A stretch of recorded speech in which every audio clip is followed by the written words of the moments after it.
Salut, dans cette vidéo, on va voir le false grip dead hang. Donc je prends une box pour m'aider, pour bien placer mon false grip. Donc je te rappelle, false grip, je cale mes poignets sur les anneaux, je vais en rotation vers l'intérieur et je dois avoir toute cette partie-là, okay, qui est posée sur les anneaux.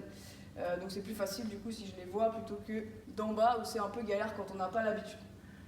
Donc là, le dead hang, tu vas juste rester suspendu. Alors, en sachant que en false grip, dead hang justement, c'est pas évident, suivant la mobilité que tu as au niveau du coude et de l'avant-bras, d'avoir cette rotation interne plus tendre le bras. Moi, j'y arrive pas. Si je suis vraiment en rotation interne, mon bras il est un tout petit peu fléchi, donc il faut que je fasse l'effort de tourner mon poignet pour que ça marche. Donc je te montre les deux versions. Si tu es mobile et que tu es déjà bras tendu, tant mieux.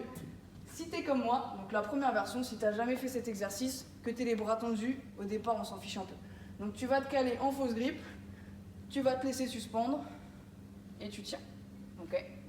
Là tu tiens tout ton poids sur tes poignets. Ça fait mal, mais vraiment il faut que tu t'habitues parce que pour passer un strict ring muscle up, tu pars de cette position-là et tu vas avoir besoin du false grip. D'accord ? Tu vas avoir besoin de supporter ton poids sur les poignets. Donc là tu as vu, j'avais une légère flexion.